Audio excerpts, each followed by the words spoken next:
Hey there guys, what's happening? So, been out for a pretty long walk today. I had an appointment over on the other side of the city, and yeah, I've been fucking walking for hours. On my way back now. Turned out to be a complete waste of time. Let me not get into it, but yeah, I figured why not make a video. About to go through the Clyde tunnel. Came through it on the way up. That was earlier this morning, and yeah, thought why not grab a little video, talk some shit, eh? Yeah, talk some boxing. So, I wanted to talk a bit about just a few follow-up thoughts on my... By the way, this isn't the Clyde tunnel, this is just a little shitty one that goes under the road. The tunnel's a little bit further along. So yeah, wanted to follow up on some of my thoughts on Fury versus AJ, because a few people took exception to some of the things that I said in that video, and it's a fight that's really divided opinions. You know, you got a lot of people out there. I'm actually quite surprised, by the way, how much it's divided people's opinions, because I would have thought that this fight was not a foregone conclusion, but I would have thought that one guy would be heavily favoured over the other, and that's Tyson Fury. I would have thought that their track records in their most recent fights would really speak for themselves. And like I said in the video, I think that Fury's going to win the fight. I think it's most likely going to be on points. I give AJ a good chance at a knockout only if Fury decides to fight a certain way. And that way in question is, of course, to be overly aggressive and stupid and to just try and brawl with AJ, which I don't think would be wise. And if I'm being perfectly honest, I don't think that Fury is that silly. I don't think he's that stupid. Now, yeah, he did fight that way against Wilder, but as I explained in the video, sorry about the traffic here, as I explained in the video, I don't think that Fury is going to fight that way against AJ, because he knows that AJ has a variety of punches that he can hurt him with, whereas in regards to Wilder, he only really has that one shot, which is the straight right, and pretty much anything else is useless. You know, he can't really hurt you with anything else, okay? He's never shown really any power in the left hand, unless you count the dive against Malik Scott, which I don't. So he knew against Wilder, and I explained this in my prediction, that he could just get on the inside and bash him up without really having to worry about him shortening his punches and throwing some uppercuts and hooks. Whereas obviously against AJ, you know, he had to watch out for them. He's going to have to watch out for them hooks, basically, because AJ can shorten his punches, and AJ's got proper punching technique and a variety of punches. You know, he's got a jab, he's got uppercuts. You know, he can throw hooks from both hands. You know, he's two-handed, unlike Wilder, who's only got a right hand. So, yeah, to be honest, if Fury fights the way he did against Wilder, then yeah, I can understand why you would think he would get knocked out. But unfortunately for AJ, Fury's a very savvy guy, alright? When Fury fought Vladimir Klitschko, another guy who, again, was more conventional and had a variety of punches, and yeah, that was a faded old Klitschko, but still, even that version of Klitschko is a more versatile fighter than Wilder. So, yeah, to me, Fury isn't going to be dumb. He's not going to just go charging in head first and trying to brawl with AJ. So that was the point I was trying to make. Now, some people in the video got, I'm not going to say offended, but they were a little bit disagreeing with when I said that Fury has faster hands. And I probably should have clarified that, yeah, when it comes to like shortening your punches inside and throwing with proper technique, AJ probably is faster and more explosive on the inside. But when I said that Fury is faster, I'm talking about not only his foot movement, his lateral movement, you know, his ability to move around the ring and not get hit and be elusive. He's obviously a lot faster on his feet. You know, the guy moves like a gazelle, which is funny because he's like a 250 plus pound man and he's 6'9", and he moves like that. It's incredible.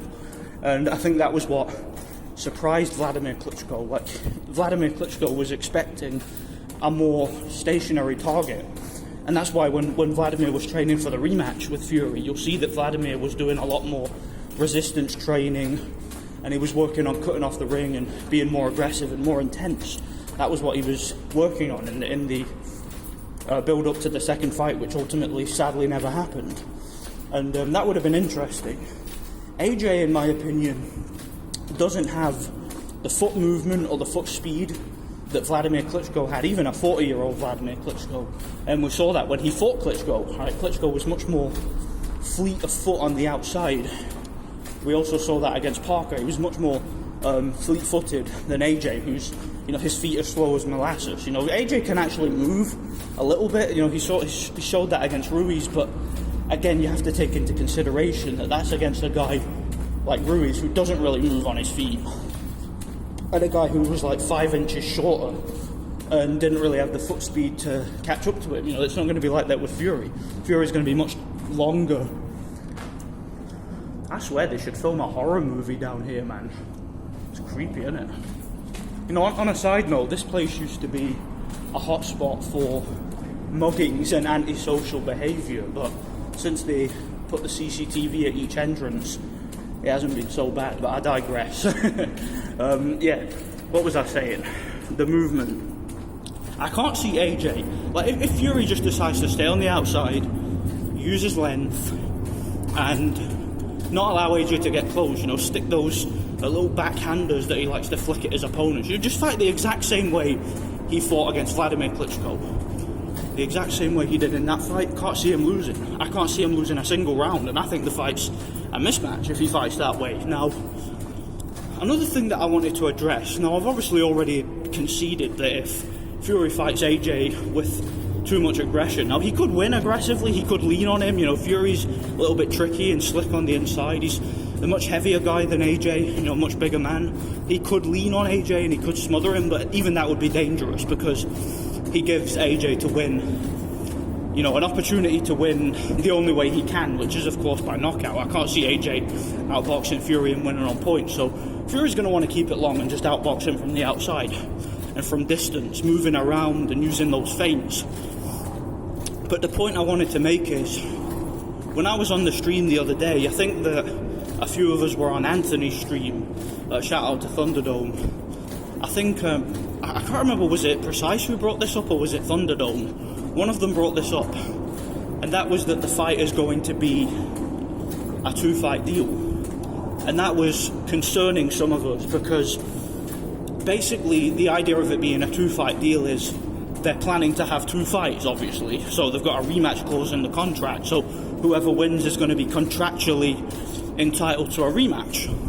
So maybe there'll be some skullduggery involved, maybe there'll be some theatrics in order to potentially justify and sell the rematch to us, because again, Eddie Hearn and Kinahan and all these people involved, they want to maximise their earning potential, particularly in these tough times, and they want to use this fight to generate as much income, as much money for everybody involved, and as much money that they can milk out of it as possible.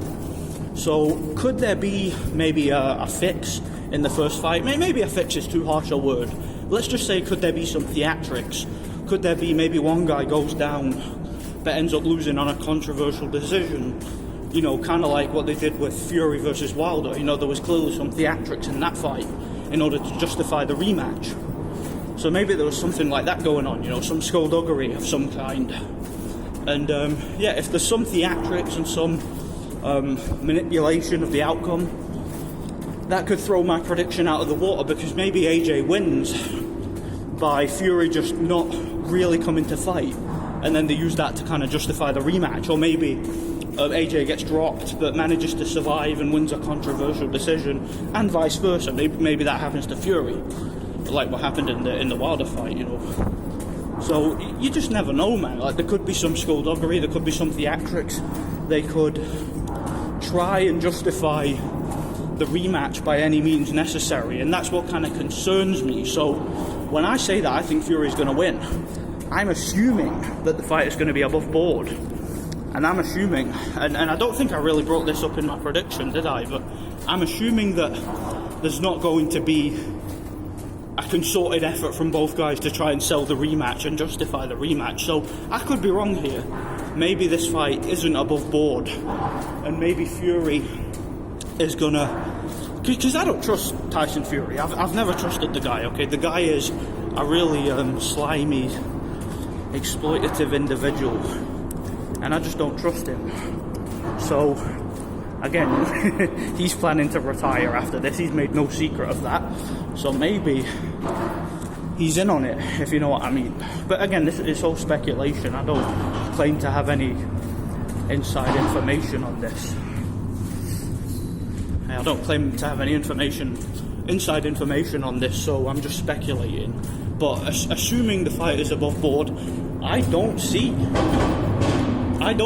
how Anthony Joshua wins. Right, short of, say, a lucky punch. I swear they should film a horror film down here, man. I mean, this is like the perfect location, man. Imagine you were down here in the middle of the night and the lights went out, and then there was some creature or some bad guys trying to get you or some shit. That's creepy, man. They should totally film a horror film here. Man, that'd be badass. Why have they not done that? I digress. But yeah, what was I saying? Yeah, I just think that the only chance AJ has legitimately to win the fight, short of any theatrics, is a lucky punch, which can always happen in any fight. Hey, Fury could dominate the fight, AJ could land that big left hook in the 12th round, or a big overhand right and could put Fury to sleep. Could happen. Likewise, Fury could do the same. You know, he could be sucking and not really coming to fight, then all of a sudden he could explode and land a big hook or a right hand. You just never know. That's what makes the fight somewhat interesting and somewhat exciting. But if I'm being honest, I don't think it's going to be a particularly exciting fight.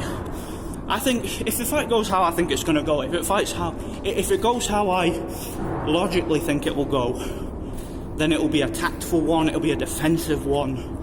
Both guys will be very exploitative, looking to just win rounds on the back foot.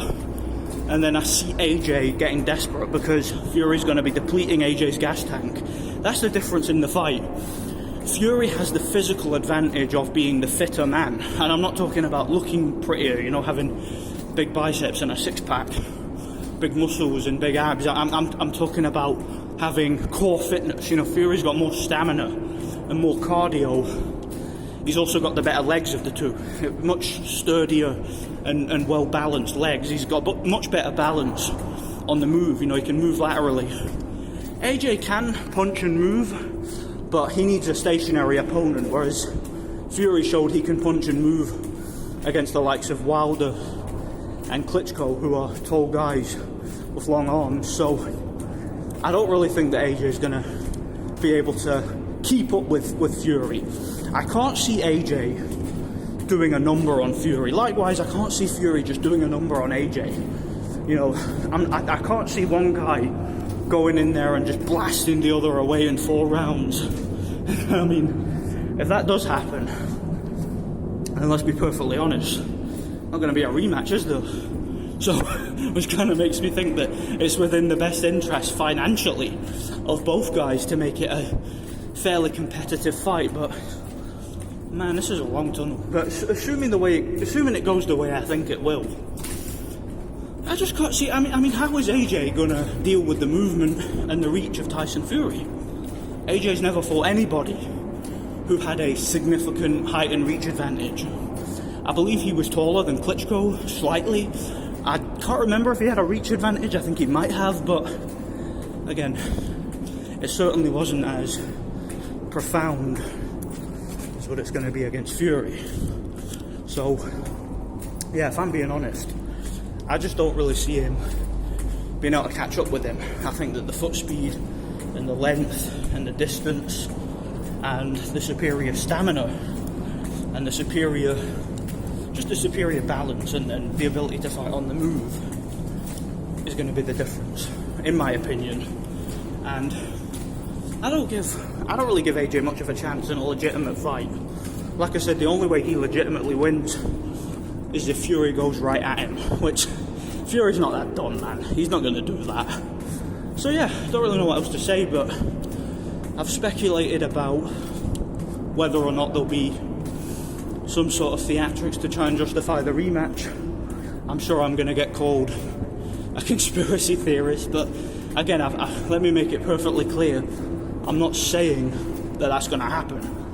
I'm not saying or even suggesting that that's definitely what's going to happen, okay? So don't get your knickers in a twist. Just take what I'm saying as a second opinion from a complete stranger online. Shout out to Dwyer, man. How funny was that, man? Lawrence Okolie calling out Dwyer. Man, that was funny. But yeah, don't take what I'm saying as the absolute, don't take what I'm saying as definitely what's going to happen. Because in reality, it's just a speculation. That's all it is. Just a speculation. And none of us really know. Especially when there's this much money on the line. Just never know. I'll talk a little bit more about Taylor Ramirez, since I'm still here. And I don't know how much battery I've got left, or how much space. I'll just see the video out. So, I've made 2 videos on that fight already. And the more I think about it, and obviously I'm a little bit biased. I'm rooting for Josh Taylor, but the prospect of a Scottish fighter going over to Las Vegas and beating a Mexican on a top-ranked card, as much as I think Taylor is the better fighter of the two and the more versatile, I just don't know if he's going to be able to do it, man. And I said so on the stream, I think last week. I think on Anthony's stream. Ooh. See that? BLM. You notice somebody's changed the B to a W? Good man. Imagine running into BLM down here, man. How fun would that be? That'd be fun. I mean, it wouldn't be fun if you were a single white female or if you were a child, but it'd be fun for me, I tell you that. Yeah. But yeah, what was I saying? Taylor Ramirez, I just think that Josh Taylor, to me, he's going to need the knockout. I was thinking about this earlier this morning, and I was just thinking that I couldn't get a few things out of my head. One of the things I couldn't get out of my head was the Canelo Triple G situation, and of course the Kovalev Ward situation, where those fights weren't even competitive, okay? Gennady Golovkin won 10 rounds to 2 in that first Canelo fight, and you had a scorecard of 118-110. I mean, you man, fighting a Mexican in Vegas who's got a bit of money behind him, it's a tough ask, man. It really is. So I gotta be honest, the more I think about it, and I know that a few people mentioned that maybe Bob Arum wants to get into that UK market or something. I haven't really seen any evidence of that. You know, I don't think that Bob Arum particularly cares too much for Josh Taylor, if I'm being honest. And I can't see him in any way, shape or form favouring him over Ramirez. I just can't see that, if I'm being honest. I think that that's just a little bit of wishful thinking. And don't get me wrong, I would love for it to be a fair fight. I would love for it to be, you know, just for the best man to win. Obviously, I'm supporting my guy, but may the best man win, is all I'm saying. I just hope that there's no controversy. I mean, I'll be sick to my stomach if there's a robbery in that fight, because boxing just sucks, man. I mean, corruption and stuff like that. When you get a fighter who's done so much work, like you look at Triple G. Triple G did all that work to consolidate the belts at middleweight, to become the almost the undisputed champion. You know, he beat everyone he had to beat, got all the belts, did it all on the road, and then for them to just take it off him like that and give it to Canelo, to me was just, it puts a real downer on the sport as a whole, and it's just sickening, man. It really is. It ruins the sport. And I know that we say that, and it's become a bit of a cliche that we, as boxing fans, complain that the sport is ruined because of all the robberies and corruption. But, I mean, you can't tell me that when you heard that 118-110 scorecard, that you didn't feel a little sick. And, you know, you didn't feel like you've been ripped off. Like, imagine you paid for that pay-per-view, or you bought a ticket to go see that fight, and then you see that scorecard. You see one guy win 10 rounds to 2 pretty clearly, and then you see a scorecard like that. Puts a real, like I said, puts a real downer on the sport. And see, I'm not too concerned about the Fury AJ fight now. That fight's going to be in the Middle East, and to me, if that fight is all above board in terms of the fighters both coming to win, I don't really see there being corruption in that one, because again, the fight's in the Middle East, which is pretty much neutral territory. Fury, of course, has had backing from Kinahan and MTK, who are the ones brokering the money for the fight. And of course, Joshua is represented by Eddie Hearn, who's become one of the biggest, most prominent figures in boxing right now. So that's a fight that I think, as much as I'm kind of annoyed about it being in the Middle East, I don't think that there's going to be any favouritism on the scorecards unless the two guys themselves are in on it. So I'm not too concerned about that one, but the Taylor Ramirez undisputed fight, I'm very concerned. I really am. Just very concerned about the scoring situation. I don't know, man. What was it I wanted to talk about? I wanted to talk about Virgil Ortiz. I know that he's become a bit of a hot topic, and I don't usually watch Dwyer anymore, but after the whole thing with Lawrence Akoli, I decided to look at Dwyer's video, and he was talking about Virgil Ortiz, and just like Thunderdome, Dwyer seems to think that Virgil Ortiz is the real deal, and that guy would have a good chance at beating one of the big boys at welterweight. And again, he didn't go crazy and say, oh, this guy will dominate everybody. No, he was being a little bit more reasonable about it and just saying that, oh, well, it's possible. He could do it. He has the talent to do it. But we haven't seen him go 12 rounds. Yeah, we haven't seen him go 12 rounds. So we don't really know what he's made of. And I agree with that. But I would totally love to see him get a fight with Crawford. Crawford doesn't seem to want the fight. And I'm not saying that he's scared of Virgil or anything like that. It's just that Crawford feels that he has bigger fish to fry. Bigger fights to take. Like Josecito Lopez. So, yeah. So yeah, Crawford doesn't seem to want that fight. And he doesn't seem to want the Spence fight either. I just think that he wants the easiest opponents possible, to where he can make a couple of mil each fight, fighting the easiest opponent. And he knows that Virgil is inexperienced and green, but he's also got a heck of a lot of heart, which he showed in the hooker fight.